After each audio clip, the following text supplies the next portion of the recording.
अस्सलाम, welcome to news education. Election के करीब एक जानिब सियासी माहौल तल्ख होता जा रहा है तो दूसरी जानिब जोड़ तोड़ और इत्तेहादियों की जो सियासत है और इत्तेहाद बनाने की सियासत है वो भी तेज़ हो रही है।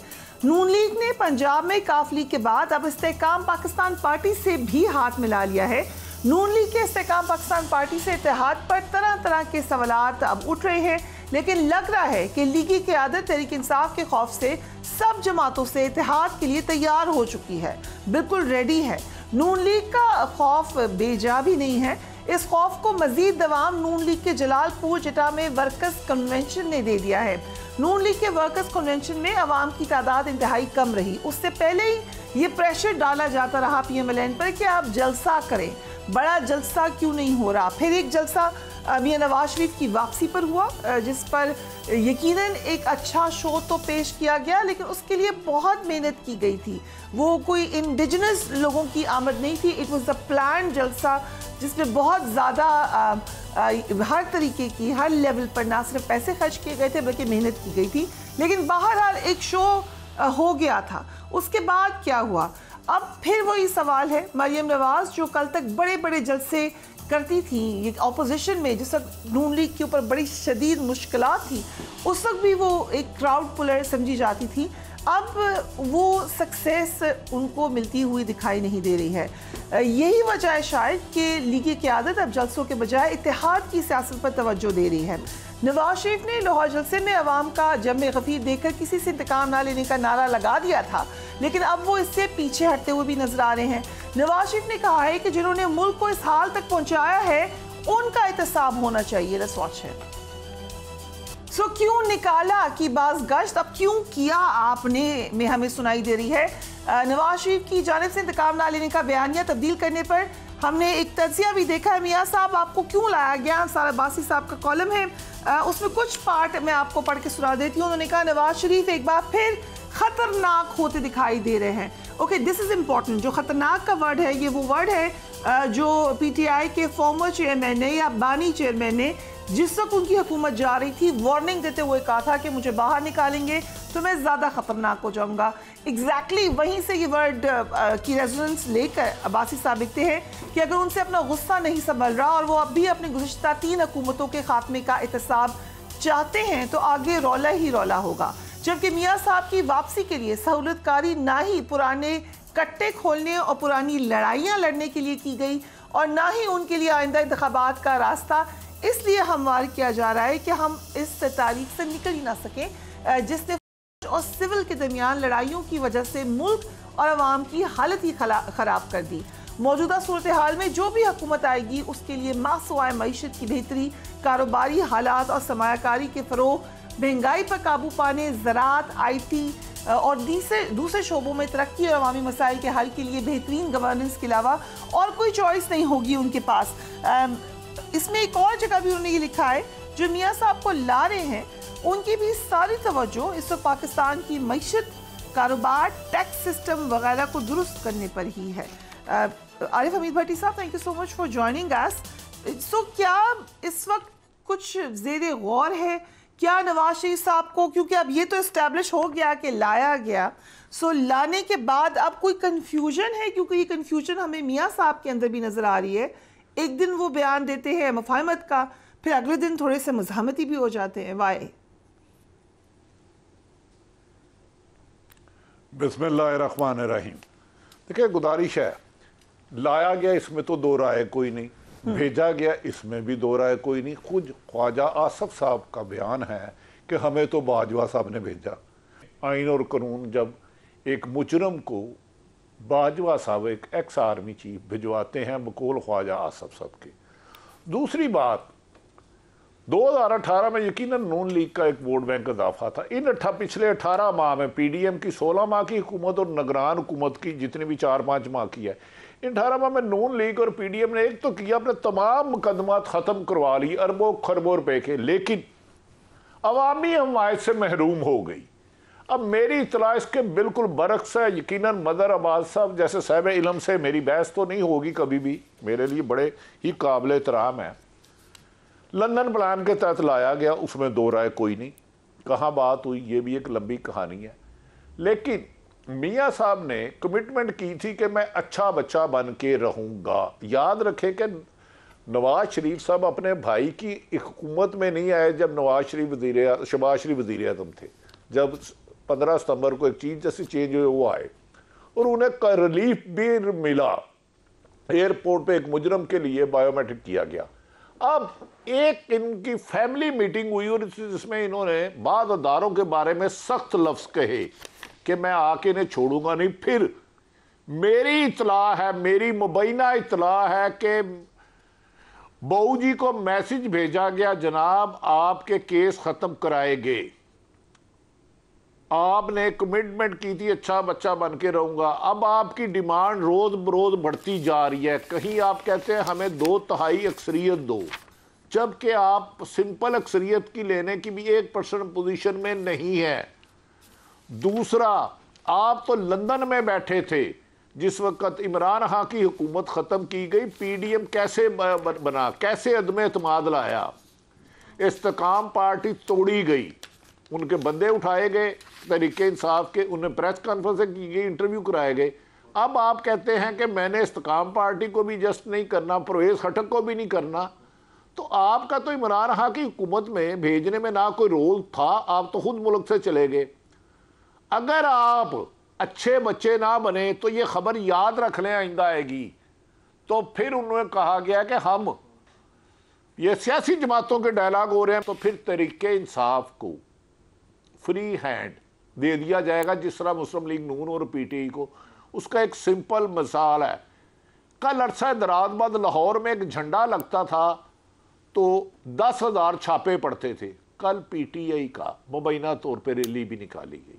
ये उन्हें मैसेज दिया गया है कि भाई आपकी डिमांड दिन ब दिन बढ़ती गई और अदारों पर तनकीद होती रही। कभी अब 93 का एहतसाब मांग रहे हैं, कभी 99 का, कभी 17 का। तो फिर हम तहरीके इंसाफ के लिए भी सियासी मैदान ओपन छोड़ देंगे। उस पर कहा जा रहा है कि नवाज शरीफ अनकरीब आपको अदारों से अच्छे बच्चे इस्तेकाम पार्टी को टिकटें देते हुए भी नजर आएंगे, सीट एडजस्टमेंट करते हुए। परवेज खटक साहब को भी, एमक्यूएम को भी और बाप पार्टी को भी और काफ लीग को भी, क्योंकि ये उसी लंदन प्लान का हिस्सा था जिसके तहत इमरान खान की हुकूमत 9 अप्रैल 2022 को ख़त्म की गई। कल क्या होता है गैब का इल्म मुझसे मुझे तो नहीं है, लेकिन खबर ये है। Grand alliance for PMLN Punjab में, जबकि समझा जाता है कि पीएमएलएन की तो फ्री राइड होगी, स्पेशली अगर पीटीआई नहीं होगी। मज़हर साहब ज़रूर इस पर भी कमेंट करें, लेकिन कराची में भी बहुत कुछ हो रहा है। आपकी ट्वीट भी मेरे सामने है। पहले राव अनवार का इंटरव्यू आया वेरी सरप्राइजिंगली, और उन्होंने खुलकर कहा कि पीपल्स पार्टी ने 5 साल में 700 अरब की करप्शन की जो बैरून मुल्क भेज दिए। उन्होंने यहाँ तक कहा कि आसिफ जरदारी का ज़ाती मुलाजिम मुश्ताक उनका ख़ास आदमी था, यही आयार अली को भी एयरपोर्ट छोड़कर आया। ऑल द थिंग्स जो कि आपने भी अपनी ट्वीट में कहा है, पहले उनकी बाज़ गश्त थी, अब तो बड़े अरसे से हमने सुनी नहीं थी। उन्होंने ऑन रिकॉर्ड की, उन्होंने कहा कराची में होने वाले जराइम की जिम्मेदार सिंध हुकूमत है, सिंध में चलने वाली करप्शन सिस्टम के सरबराह आसिफ जरदारी हैं। ऑब्वियसली हमने आज देखा कि आसिफ जरदारी साहब ने एक इंटरव्यू भी दिया है जिसमें उन्होंने काफ़ी बातें एड्रेस की हैं, उसकी डिटेल्स आ जाएंगी आपने। एंड देन अगेन कराची में एक अफसोसनाक डेवलपमेंट हुई कि माड़ी के इलाके मच्छर कॉलोनी में एमक्यूएम पाकिस्तान के नामजद उम्मीदवार पर जो हमला हुआ है, एमक्यूएम कह रही है वो भी पीपल्स पार्टी ने करवाया है, और उसके ऊपर बड़ी सख्त प्रेस कॉन्फ्रेंस की है अनीस कायम ख्वानी ने। And you had already predicted, आपने कहा, जो मैं आपकी पूरी ट्वीट चला देती हूँ, बट आपने उसमें कहा कि गेम ऑन है। सो ये ज़रा गेम बताएं, कौन सी गेम ऑन है? शुक्रिया फरिया। देखिए, जिस वक्त हम ये गुफ्तगू कर रहे हैं उस वक्त एक और डेवलपमेंट भी हुई है, और वो ये हुई है कि जो एमक्यूएम और जीडीए का मुतालबा था कि सिंध के इलेक्शन कमिश्नर को तब्दील किया जाए, वो उस तब्दीली का नोटिफिकेशन आ गया। और अब जो बलूचिस्तान के इलेक्शन कमिश्नर हैं उनको सिंध में भेज दिया गया है और जो सिंध के इलेक्शन कमिश्नर हैं उनको बलूचिस्तान में। अब ये प्योरली मुतालबा जो था वो एंटी पीपल्स पार्टी जितनी भी फोर्सेज हैं ये उनकी तरफ से था। तो इससे वही इंडिकेशन हो रही है जिसकी निशानदेही मैंने की है। राव अनवार वाला मामला कहाँ जाके रुकता है, राव अनवार इसके बाद और कहीं अपेयर होते हैं नहीं होते हैं, लेकिन राव अनवर इस पूरे सिस्टम का हिस्सा रहे हैं और वो अपने आप को बचा के नहीं निकल सकते इस पूरे सिस्टम से। वो एक स्टार विटनेस तो बन सकते हैं, क्योंकि जाहिर है वो बहुत करीब रहे, इतने करीब रहे कि जरदारी साहब उनको अपना बच्चा कहते थे। तो और मेरा क्वेश्चन यही है मजहबाज साहब, जरदारी साहब उस वक्त जबकि राव अनवर पे बहुत सख्त गर्मी थी हर तरफ से, उस वक्त ओपनली ऑन रिकॉर्ड उनको सपोर्ट करते थे। आज राव अनवर ने खुला हर चीज का इल्जाम उन पर लगा दिया। वाई? हाँ, यही मैं कह रहा हूँ कि देखिए, कोई जब इस तरह के गेम में जिसकी तरफ वो इशारा कर रहे हैं, तो या तो गेम में कहीं कोई गड़बड़ हुई है जिसकी बिना पे राव अनवर वो हो गए। और एकदम नहीं हुआ। आपने ट्वीट में कहा, for past 1 year Rao Anwar said many things off the record. So आपसे ये बातें करते रहे राव अनवर? जी, मुझसे ये बातें ये कोई 1-2 महीने की बात थोड़ी है। ये सारा सिलसिला है आफ्टर 2013। ये जो मामलात बिगड़े हैं, ये उसके बाद से बिगड़े हैं मामलात, और उसके बाद से बीच में ये बाहर भी चले गए थे, और अब फिर नकीबुल्लाह महसूद वाले केस में बहुत बुरी तरह फंस गए थे, लेकिन ये उससे निकल आए नकीबुल्लाह महसूद से। और ये आज भी शहर के उस एरिया में रहते हैं कि जहाँ इजी एक्सेस नहीं है, जहाँ एक आम सिटीजन जो है वो बहुत आसानी से नहीं जा सकता।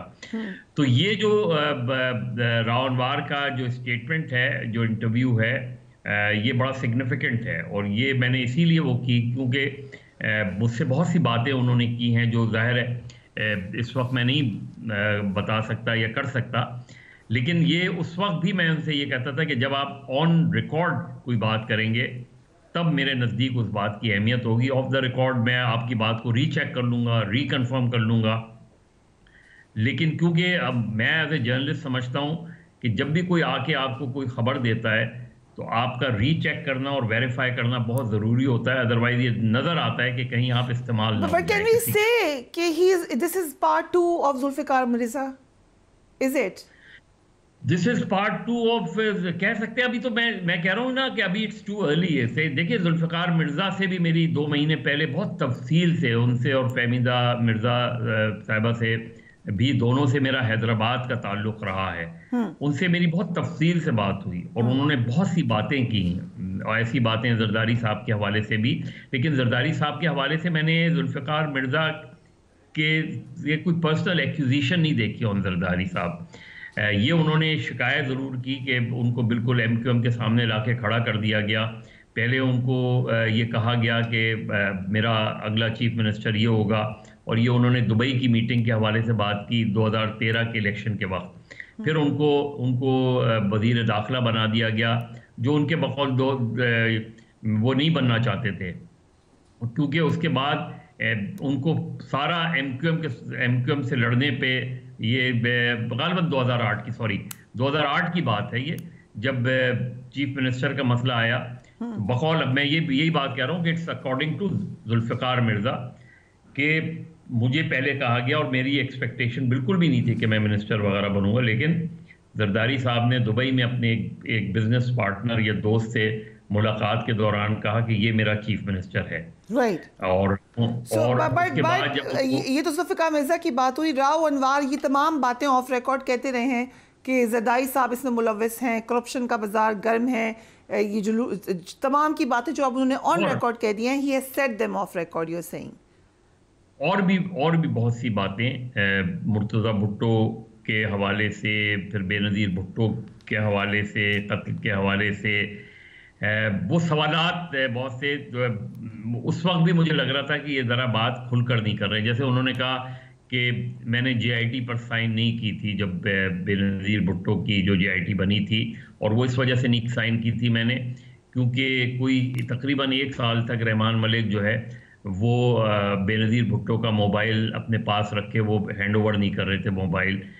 अब ये सारी बातें हैं जो वो ये कर रहे हैं। अब क्योंकि उन्होंने ये बहुत सी बातें ऑन एयर आके कर दी हैं, इसलिए मैं ये बातें वो कर रहा हूँ। Right. So you are saying कि पीपल्स पार्टी इस वक्त हीट के अंदर है, वी कैन से दैट। अब ये जैसे आज का फैसला, अभी जो फैसला आया इलेक्शन कमिश्नर की तब्दीली का, ये इंडिकेट क्या कर रहा है? ये इंडिकेट यही कर रहा है ना कि Peoples all is not well for Peoples Party in Sindh. Right, ये इंटरेस्टिंग है भट्टी साहब, मुझे आपका कमेंट भी इस पर चाहिए, बट एक क्विक ब्रेक पे जा रहे हैं। We will be right back.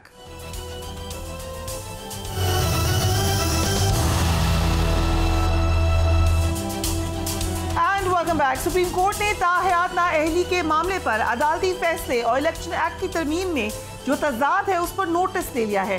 Supreme court ने ताहयात नाअहली की मुद्दत के तयन के मामले को लार्जर बेंच के सामने मुकर्रर करने के लिए जजेस कमेटी को भी भिजवा दिया है।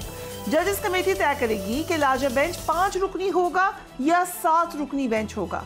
प्रैक्टिस एंड प्रोसीजर एक्ट के बाद आईनी मामलात की समाअत कम अज कम 5 रुकनी लार्जर बेंच करेगा। अगर इस केस में सुप्रीम कोर्ट ने ताहयात नाअहली का फैसला कल अदम करार दिया तो फिर नवाज शरीफ और जहांगीर तरीन इलेक्शन लड़ने के लिए अहल तसव्वुर होंगे। आज बहुत इंटरेस्टिंग डेवलपमेंट हुई अदालत में, उसकी तमाम डिटेल आप स्क्रीन पर देख सकते हैं। कुछ कमेंट्स जो कि स्पेशली चीफ जस्टिस ने दिए and they were heavily reported, वो क्विकली मैं दोहरा देती हूँ। चीफ जस्टिस ने रिमार्क्स दिए कि इंतखाबात सर पर हैं और रिटर्निंग ऑफिसर, इलेक्शन ट्राइब्यूनल और अदालतें इस मखमसे में रहेंगी कि इलेक्शन एक्ट पर इंहिसार करें या सुप्रीम कोर्ट के फैसले पर। उन्होंने ये भी सवाल किया कि संगीन गद्दारी जैसे जुर्म पर नाअहली 5 साल है तो नमाज ना पढ़ने वाले, झूठ बोलने वाले की ताहयात नाअहली क्यों होगी? इंटरेस्टिंग भट्टी साहब, बहुत डेवलपमेंट हमें अब नजर आ रही है इलेक्शन से पहले। क्या नवाज शरीफ और जहांगीर तरीन साहब आपको इलेक्शन लड़ते नजर आ रहे हैं? फिर देखें, जो एग्रीमेंट है उसके मुताबिक तो वो यकीनन लड़ेंगे। इतनी आसान महफिल सजना तेरे लिए सजाइए, उस शख्स को, एक ऐसे शख्स को बाहर से लाना जो 4 साल खुद गए हों।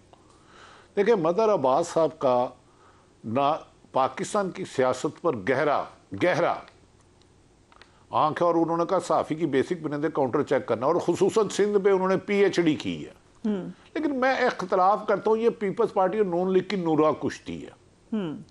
क्या पीपल्स पार्टी को अभी तक कहीं इलेक्शन कैंपेन चलाने में 1% भी प्रॉब्लम हुई? मेरी इतला है कहीं नहीं हुई। जहां वो चाहते हैं जलसे किए जाते हैं, VVIP प्रोटोकॉल दिया जाता है, बिलावल भुट्टो को मीडिया पर प्रॉपर कवरेज दी जाती है। मुस्लिम लीग नून के दर्जनों लीडर घंटों रोजाना प्रेस कॉन्फ्रेंस करते हैं और मीडिया बेचारा उन्हें पूरे का पूरा दिखाता है। यहाँ तक कि वो अकबर एस बाबर जो किसी एक पार्टी का रुकन नहीं है, एक सियासी जमात का, उसकी भी 20 पे कराई जाती है। ये गुड क्वाप और बैड क्वाप हो रही है। हाँ, एक अहम डेवलपमेंट हुई है। इमरान नवाज शरीफ की एक ख्वाहिश है, अगर उन्हें 2/3 मेजोरिटी मिले, इसमें मैंने कहा ना इलेक्शन के सियासत के फ्यूचर पे कोई बात करना नामुमकिन सा, माजी पे तो कर सकते हैं, तो मरियम को भी वो वज़ीर आज़म बना सकते हैं। लेकिन अगर ये हालात हों, लेकिन आज जो मेरे लिए हैरत है, ये मदर साहब ज़्यादा रोशनी डाल सकते हैं कि पीपल्स मुस्लिम तरीके इंसाफ पहले दिन से चीफ इलेक्शन कमीशन को मुतनाज़ा समझती है और इल्ज़ामात भी लगाती है, और बाद फॉरेन फंडिंग केस हो, इंट्रा पार्टी इलेक्शन हो तो सिर्फ PTI के खिलाफ होता है। लेकिन MQM ने आज धमकी दी कि सिंध के इलेक्शन नहीं मानेंगे, सिंध के जो चीफ इलेक्शन कमीशन है या जो कमीशन है, लेकिन उसे फौरी तौर पर बलोचिस्तान बदल दिया गया। दूसरा, अचानक ही मैं देख रहा था कि टीवी पे टिक्कर चल रहे हैं कि आसफ अली जरदारी कह रहे हैं 8-10 दिन इलेक्शन आगे पीछे भी हो जाएं तो कोई फर्क नहीं पड़ता। ऐसा लगता है कोई अंदर ऐसी खिचड़ी बन रही है, गो के हम इस बात को यकीनी समझते हैं कि चीफ जस्टिस ऑफ पाकिस्तान ने फरमाया कि 8 फरवरी को इलेक्शन होंगे, यकीनन होंगे, लेकिन अब साबिक सदर आसफ अली जरदारी कह रहे हैं, मौलाना फजलुर रहमान साहब कह रहे हैं बर्फ पड़ रही है। गो के उनके गाड़ी भी हीटर है, घर भी हीटर है और गर्म है। लेकिन ऐसा लग रहा है कि जो कुछ हो रहा है इस मंजर के पस मंजर कुछ बहुत कुछ हो रहा है। Very interesting. और जो अचानक हालात करवट बदल सकते हैं, जैसे अभी उन्होंने कहा उनका बयान पीपल्स पार्टी की, तो मुझे याद है कि उनकी अहम मुलाकात भी हुई आसफ अली जरदारी से, 100% हुई। आसफ अली जरदारी की अहम मुलाकात भी हुई जिसमें उन्होंने कहा कि जनाब मैंने आपके कहने पर 2022 में इमरान शहबाज शरीफ को वज़ीर आज़म बनाया, उन्हें नंबर गेम पूरी करके दी और कमिटमेंट थी कि मुझे अगली दफ़ा चांस मिलेगा। और इस किस्म की भी खबरें मार्केट में गर्दिश कर रही हैं। लेकिन देखते हैं कि अदालतें क्या फैसला करती हैं। मोहतरम फायद ईसा साहब खुद तो मिलिट्री कोर्ट से अलग हो गए। तो ये बड़ा इंटरेस्टिंग आपका जो पॉइंट है भट्टी साहब, अहम फैसला था। मज़ा साहब जो रीडिंग बिटवीन द लाइंस है वो की है भट्टी साहब ने, और वो जो बात कह रहे हैं ज़रदारी साहब का इंटरव्यू, इसी तरह की बात खालिद मकबूल सिद्दीकी साहब ने भी की। सो जितना मर्जी सुप्रीम कोर्ट कहे, कहीं ना कहीं इलेक्शन आगे होने की बात होती ही रहती है। सेकेंडली, आज उस इंटरव्यू को मैंने पूरा नहीं देखा, लेकिन एक तासुर ये मिला कि जैसे मामलात दोबारा PMLN से ठीक हों, क्योंकि लाडला फिर कहा गया है कि PTI के फॉर्मर चेयरमैन हैं और कोई नहीं है। What do you think? देखिए फरिया और भट्टी साहब एक चीज़ बिल्कुल अपने जहन में, और भट्टी साहब पंजाब की पॉलिटिक्स को मुझसे बहुत बेहतर समझते हैं, नून लीग और पीपल्स पार्टी 1% भी एक दूसरे पे ट्रस्ट नहीं करते हैं। 1% भी, बिल्कुल कोई एक दूसरे पे एतमाद नहीं है। दोनों अपनी अपनी अपनी अपनी विकेट पर खेलते हैं, और उसके बाद इलेक्शन हो जाएं और फिर ज़रूरत ऐसी हो कि मिल के हुकूमत, इसलिए कि अब नज़रियाती पॉलिटिक्स तो नहीं है। नून लीग की तो कभी भी उस लिहाज से नहीं थी, पीपल्स पार्टी की थी, वो भी ख़त्म हो गई। तो लिहाजा उसके बाद इलेक्शन के बाद सिनेरियो क्या बनता है। अब भट्टी साहब ने अपनी ही बात को थोड़ा सा उसमें कॉन्ट्रडिक्ट किया कि जैसे अब ये क्यों इलेक्शन कमिश्नर का तबादला जो है वो अगर वैसे ही हो जाता तो एक अलग बात थी।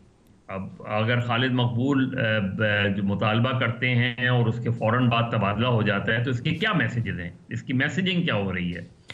देखिए कराची की जो इस वक्त पीपल्स पार्टी आउटसाइड कराची जो है वो बहुत कंफर्टेबल पोजीशन में, कोई उसको बड़ा प्रॉब्लम नहीं है। ये जितना GDA, PMLN, MQM, XYZ, क्योंकि GDA की अब वो जो कुछ सीटें थी उनके पास, उनमें से भी बहुत सी सीटें पीपल्स पार्टी ले गई है। सीटों से मराद ये कि उनके लोग ले गई है। तो अब जो पीपल्स पार्टी को जो रूरल सिंध में उन्हें कोई बड़ा चैलेंज नहीं है। जो अर्बन सिंध है उसमें हैदराबाद में पीपल्स पार्टी जो है वो जो डिलिमिटेशंस वगैरह हुई हैं या हुई थी उसमें, और आप इससे पहले लोकल बॉडीज में आप देख लें, मीरपुर खास का मेयर पीपल्स पार्टी का, हैदराबाद का मेयर पीपल्स पार्टी का, कराची का चलें एक मुतनाज़ा मेयर था लेकिन पीपल्स पार्टी ने कराची में बहरहाल उनके अच्छे खासे UC चेयरमैन तो हैं। और असल चीज़ यह है कि कराची में इस वक्त एक बड़ा वैक्यूम है। और वैक्यूम क्या है? वैक्यूम यह है कि MQM पाकिस्तान उस तरह कंफर्टेबल पोजीशन में नहीं है, और PTI पे बहुत ज़्यादा दबाव है। इस हद तक दबाव है कि अगर PTI को बल्ले का निशान मिल भी गया और वो खौफ तारी रहा तो PTI को इस वक्त एक MNA और MPA की सीट्स के लिए उनको कई 100 पोलिंग एजेंट्स चाहिए हैं। राइट। जो मैं PTI के क्लोजेस्ट सर्कल्स की बात कह रहा हूं कि वो कहते हैं कि पहले जो खवातीन जिस तरह निकला करती थी अब उनके घर वाले उनको इजाजत नहीं दे रहे कि वो जाएं, क्योंकि उन्हें खौफ है कि उनके घर पे रेड हो जाएगा, बच्चों की प्रॉब्लम हो जाएगी। तो वो PTI को अगर बल्ला मिल भी गया तो वो जो एक खौफ है, ठीक, वो मुझे लगता है कि वो खौफ जो है वो PTI की परफॉर्मेंस को पर असरअंदाज हो। बिल्कुल, मेरे पास 1-1.5 मिनट रह गया। मैं चाह रही हूँ भट्टी साहब इस पे कमेंट कर लें। एंड क्विकली लतीफ़ खोसा का कंफर्म कर दिया है ज़रदारी साहब ने अपने इंटरव्यू में कि वो पीपल्स पार्टी का हिस्सा नहीं है। आई थिंक उन्होंने ये डिस्कस किया है, बल्कि आई कैन कंफर्म उन्होंने डिस्कस किया है कि वो PTI ज्वाइन करने वाले हैं अपने क्लोज सर्कल्स में। तो भट्टी साहब इससे भी ज़रूर बताएं। और PTI तो मुश्किल में ही लग रही है। फिर कहा कि लाडला वही है जो जेल में है। नहीं देखिए वो गलत, मैं उससे इत्तेफाक नहीं करता। वो कह रहे हैं 26 साल से लाडला है। वो अच्छा लाडला है कि 26 साल में पीपल्स पार्टी 3 दफ़ा हुकूमत कर चुकी, मुस्लिम लीग नून 3 दफ़ा कर चुकी। और लाडला अगर वो इमरान खान को कह रहे हैं तो वो 3.5 साल हुकूमत की, 180 से 200 मुकदमात हुए, कातलाना हमला हुआ, साइफर बना, तोशाखाना बना, और 200 से ज़्यादा मुकदमा हुए। उसका पंजाब में एक लीडर अपने घर में नहीं रह सकता। उनके लिए ममनू एरिया बना दिया गया है उनका घर। तो PTI को तो इलेक्शन, मेरी जो इतला है कि साजिश ये हुई है कि PTI के उम्मीदवारों को इलेक्शन ही नहीं लड़ने देना, अपने हलके में जाएंगे तो उठा लेंगे। ये मुबैना इतला है। अगर किसी को इलेक्शन लड़ने नहीं दे रहा तो वो लाड़ला कैसे हो सकता है? वो तो अपने घर में नहीं रह सकता। लाहौर में एक दिन में 15-15 हज़ार छापे एक दिन में मारे गए सिर्फ और सिर्फ पीटीआई पे। तो ऐसे में पीटीआई के लिए तो इलेक्शन के दरवाजे बज़ाहिर बंद नजर आ रहे हैं मुझे। ना कोई उम्मीदवार उनका बन रहा है, उनके बंदे उठाए जा रहे हैं, खवातीन, बुजुर्ग, बच्चे, इवन के 15 साल का बच्चा उठाया गया जिसके मैट्रिक के पेपर से 2 पेपर खत्म हो गए। तो पीटीआई के लिए तो बज़ाहिर दरवाजे बंद है मेरी नज़र में कि वो लंदन प्लान यही है कि पीटीआई नहीं होगी तो नून लीग को मौका मिलेगा, अगर पीटीआई हुई तो नून लीग इलेक्शन में चला ही नहीं सकती campaign. Right, thank you gentleman for being on the programme. Interesting debate. लग ये रहा है कि अभी बहुत सारे मामला तय होने हैं जब तक हम फाइनलिटी से बता सकें कि इस इलेक्शन का मंजरनामा क्या होगा और इलेक्शन एग्जैक्टली कब होगा। हम एक ब्रेक लेते हैं, उसके बाद बड़ी अहम डेवलपमेंट कश्मीर में। We will talk about it right after break.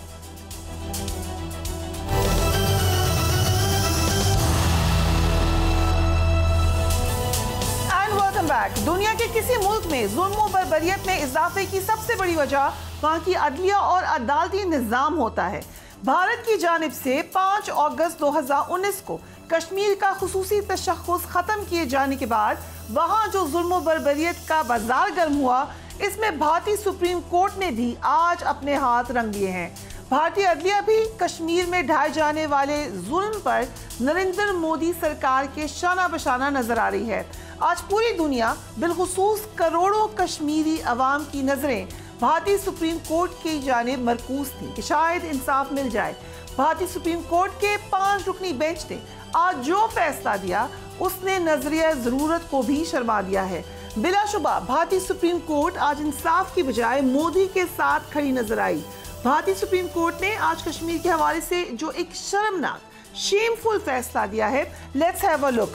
मकबूजा Kashmir भारत का अटूट अंग है और आर्टिकल 370 आर्जी इकदाम है। आर्टिकल 370 की मनसूखी का फैसला कानूनी था या नहीं, ये अहम नहीं है। हर फैसला कानूनी दायरे कार में नहीं आता। जम्मू कश्मीर की इंडिया की दीगर रियासतों से अलहदा कोई अंदरूनी खुद मुख्तारी नहीं है। इलेक्शन कमीशन 30 सितंबर 2024 तक जम्मू कश्मीर में इंतखाबात कराए। भारतीय सुप्रीम कोर्ट के आज के फैसले को आईनी फ्रॉड करार दिया जा रहा है। इससे बड़ा फ्रॉड शायद ही हमने कहीं देखा हो। सुप्रीम कोर्ट ने कैसे भारतीय आइन की धज्जियां उड़ाई, उस पर भी एक नजर डाल लेते हैं। भारतीय सदन ने आइन की एक शिक को सदारती हुक्मनामे से खत्म किया। हालांकि आइन की किसी शिक को खत्म करने या मुअत्तल करने के लिए आइनी तरमीम दरकार होती है, जो कि नहीं थी। भारतीय सदर को आर्टिकल 370 की मुअत्तली के लिए जम्मू कश्मीर आइन साज असेंबली की करारदाद दरकार थी, लेकिन भारत 66 साल कबल ही कश्मीर की आइन साज असेंबली तहरीर कर चुका है। भारतीय सदर ने आइन साज असेंबली की जगह कानून साज असेंबली के लफ्ज को तब्दील किया, लेकिन हैरानकुन तौर पर उनकी मुअत्तली के हुक्म को कश्मीर की कानून साज असेंबली की भी तायद हासिल नहीं हो सकी।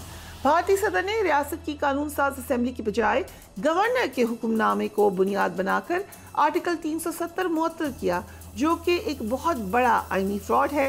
भारतीय सुप्रीम कोर्ट ने इस आईनी फ्रॉड को दुरुस्त करार देकर भारत के आइन को मुकम्मल दफन कर दिया और एक नए किस्म के नजरिया ज़रूरत को नई रूह बख्शी है। निगरान वज़ीर ख़ारजा ने भी भारतीय सुप्रीम कोर्ट के फैसले को मुस्तरद कर दिया है। लेट्स वॉच है।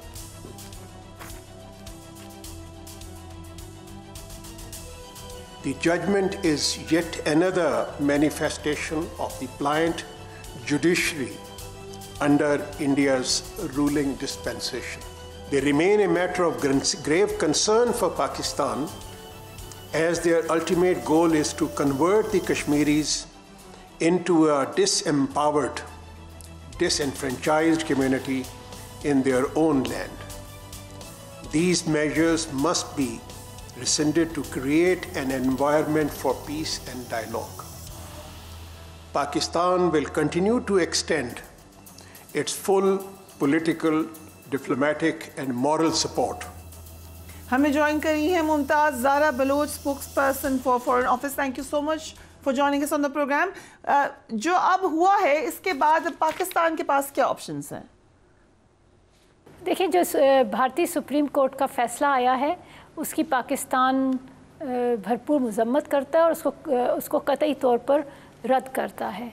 इस फैसले की कोई कानूनी हैसियत नहीं है क्योंकि जो मकबूजा कश्मीर और कश्मीर का मामला है ये एक बैनुल अक़वामी मामला है, ये हिंदुस्तान का अंदरूनी मामला नहीं है और हिंदुस्तान को किसी तरह से भी ये राइट नहीं मिलता कि वो कश्मीर के फ्यूचर का फ़ैसला यकतरफ़ा तौर पर कर ले। सो क्या हम अब यूनाइटेड नेशंस के पास जाएंगे? जी, आपने बिल्कुल दुरुस्त फरमाया। ये जो आज फ़ैसला आया है भारतीय सुप्रीम कोर्ट का, ये बैनुल अक़वामी क़वानीन की ख़िलाफ़ वर्जी है। अक़वाम मुत्तहिदा की सलामती कौंसिल की रेज़ोल्यूशंस की ख़िलाफ़ वर्जी है और कश्मीरी अवाम की उमंगों के ख़िलाफ़ फ़ैसला आया है और इसलिए बहुत ज़रूरी है कि इंटरनेशनल कम्युनिटी मिलकर इस पर अपनी आवाज़ उठाए। पाकिस्तान ने हमेशा कश्मीरियों के हक़ में आवाज़ उठाई है और इस मौके पर भी हम कश्मीरियों की आवाज़ की तर्जुमानी करेंगे और इस मामले को इंटरनेशनल सतह पर हर फोरम पर उठाएंगे। भारत में इलेक्शंस भी होने वाले हैं, क्या हम समझेंगे कि ये एक बड़ी एक्टिव कैंपेन होगी मोदी सरकार की?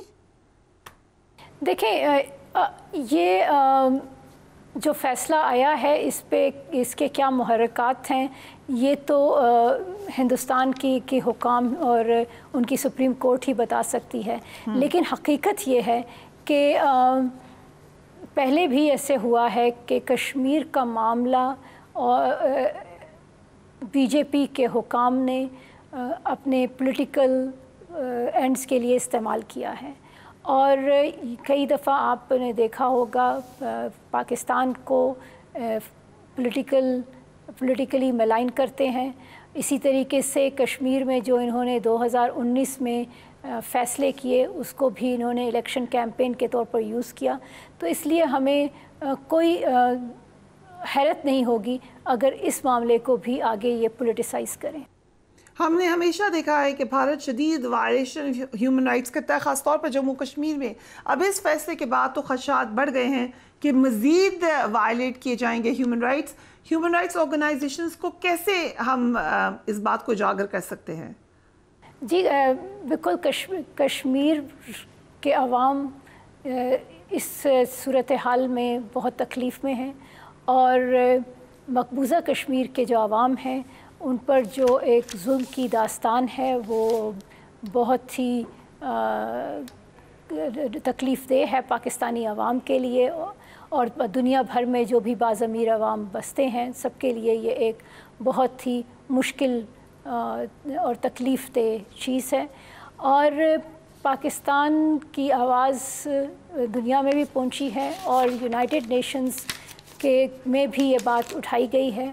आप जानते होंगे कि UN high commissioner for human rights ने कमीशन ऑफ इंक्वायरी का मुतालबा किया है कि जो इस वक्त मकबूजा कश्मीर में जो ह्यूमन राइट्स की ख़िलाफ़ वर्जी हो रही है उस पर एक कमीशन ऑफ इंक्वायरी बने और वहाँ पर तफ्तीश करे कि क्या क्या मामलात हैं और जो लोग इसमें इन्वॉल्व हैं उनको कैफरे किरदार तक पहुंचाया जा सके। मुमताज़ साहबा, 5 अगस्त को भारतीय इक़्तिदार को 2019 में उस वक्त की हुकूमत ने इंटरनेशनल कोर्ट ऑफ जस्टिस ले जाने का ऐलान किया था जिस पर अमल नहीं किया गया। अब भारतीय सुप्रीम कोर्ट के फैसले के बाद क्या हम इस बारे में सोच रहे हैं? ये आप जिस तरह जानते हैं कि ये आज ही जजमेंट आई है।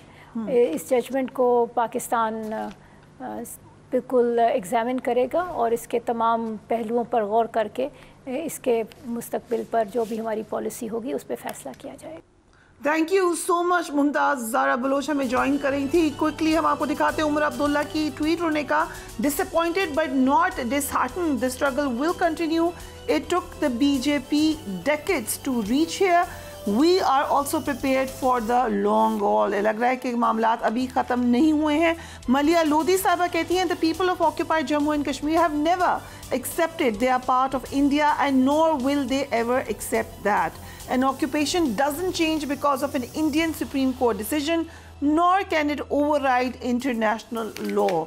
As I said, कहानी बहुत लंबी है, ऐसे ख़त्म नहीं हो सकती. Do take care of yourself. अल्लाह हाफ़िज़.